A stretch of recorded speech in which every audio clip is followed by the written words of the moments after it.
হরে কৃষ্ণ। বন্ধুরা কেমন আছেন? আশা করি ভালো আছেন। তো আজ তো রথযাত্রা, আর এবারের রথযাত্রায় আমরা মায়াপুর থাকছি না। এবার রথযাত্রায় আমরা চলে যাচ্ছি অন্য আরেক জায়গায়। এবার আমাদের অনেক সৌভাগ্য যে আমরা দুই জায়গায় রথযাত্রা পালন করব এবং রথযাত্রা দর্শন করব। তো আজ আপনাদেরকেও আমি দর্শন করাবো যে আমরা কি করছি। আর দেখুন, আমরা তো বাইরে চলে যাচ্ছি আর মায়াপুরে সব ভক্তরাই আসছিল। তো এবার কেমন জানি মনে হচ্ছিল, প্রভুকে বলছিলাম ওই সময় যে প্রভু দেখুন সবাই মায়াপুরে আসছে আর আমরা চলে যাচ্ছি বাহিরে।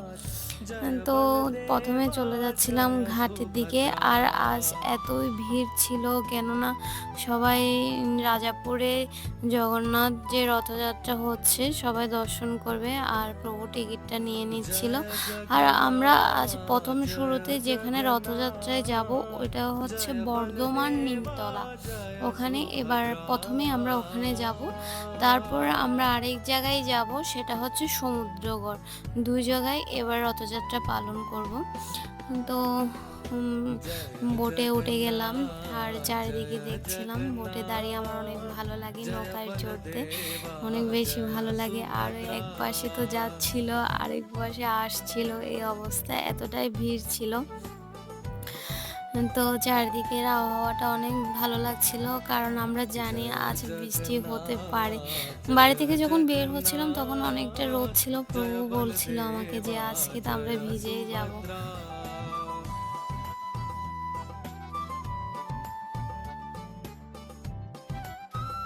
তো আমরা নবদ্বীপে পার হয়ে চলে এসেছি আর অপেক্ষা করছিলাম, কারণ ওই নিমতলায় যেখানে রথযাত্রা হবে ওখান থেকে দুইটা প্রভু আমাদেরকে নিতে আসছিল স্কুটি করে। তো আমরা ওনাকে খুঁজছিলাম যে ওনারা কোথায় আছে। তো প্রভু বলছে চলো সামনে হাঁটি, এই যে দেখি চলে এসেছে। এরপর তো প্রভু জিজ্ঞেস করছিল প্রভু আপনি কি নিয়ে যাবেন? প্রভু বলছিল হ্যাঁ। তারপর আমরা ওখানে নিমতলায় চলে আসি। আর দেখুন, আর প্রভুকে যিনি আমাদেরকে নিমন্ত্রণ করেছিল ওনার নাম হলো গৌতম প্রভু। তো গৌতম প্রভুকে অসংখ্য ধন্যবাদ যে আমাদেরকে এখানে নিমন্ত্রণ করার জন্য। আমরা অনেক খুশি হয়েছি জগন্নাথকে দর্শন করে। তো এরপর জগন্নাথকে যখন টানা হবে, এর আগে ভগবানকে আরতি, জগন্নাথ বলদেব সুভদ্রা মহারানীকে আরতি দিয়ে, মানে শুভ খাজে আরতি দিয়ে আর এক নারকেল ভেঙে তারপরেই রথ টানা হয়। তো তখন প্রভুরা করছিল রথ টানার আগে আরতিটা করে নিচ্ছিল। তো এরপরে তো রথ শুরু হয়ে যায়, আমাকে কীর্তন করতে বললো, আমি একটু কীর্তন করলাম। পাশে মাতাজিরা অনেক ছিল, আমরা সবাই একসাথে কীর্তন করছিলাম, নৃত্যও করেছি। কিন্তু নৃত্য করার মতো, মানে যখন নৃত্য করেছিলাম তখন ওই ভিডিওটা করা হয়নি। তারপরে মাতাজিরা সবাই এক রকমের, সবাই খুব সুন্দর করে কাপড় শাড়ি পরেছিল, খুব ভালো লাগছিল আমার দেখতে। তো দেখুন মাতাজিদেরকে সবাই কত সুন্দর লাগছে। তো ওখানে লেখা ছিল নতুন পাড়ার রথযাত্রা 2024। नयन पथगामी भाव तुम्हें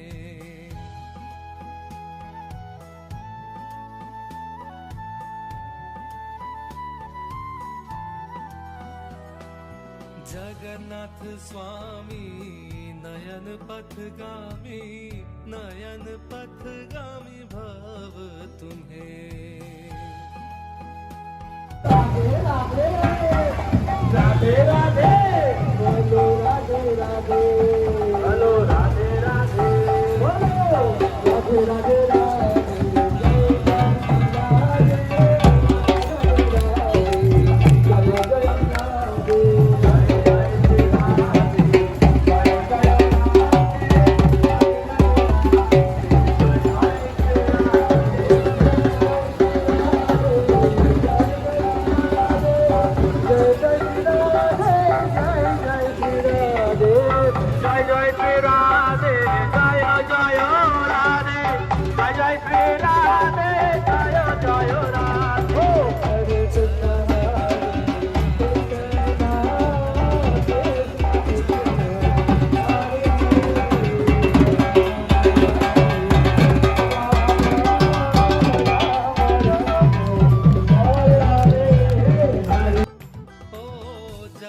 তারপরে আমরা চলে আসি সমুদ্রগড়ে। আর এখানে তখন এসে দেখি জগন্নাথকে মাত্র আরতি করা হচ্ছে। আর এখানে আমার প্রভু প্রচার করেন।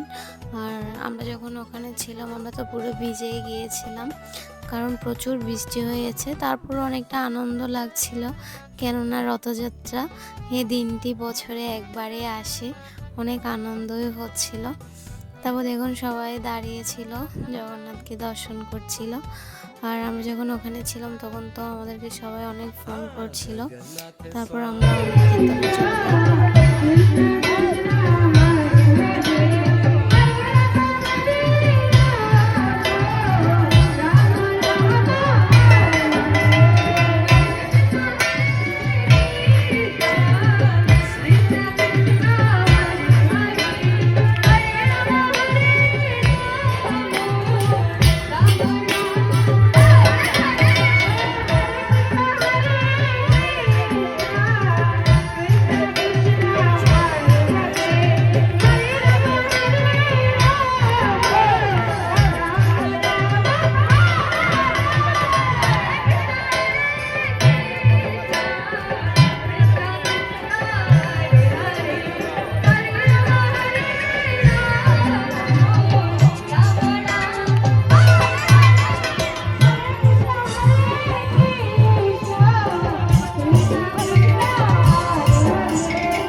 তো আমরা স্টেশন চলে এসেছি, যেহেতু আমাদের আবার মায়াপুর ফিরে যেতে হবে।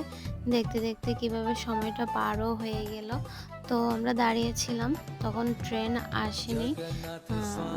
না, আমাদের দেরি হয়ে গেলে আবার আমরা নৌকা পাবো না, তাই তো চলে এসেছি। তো সবার রথযাত্রা কেমন কাটলো অবশ্যই জানাবেন। তো আজকে ভিডিও এতটুকু। হরে কৃষ্ণা।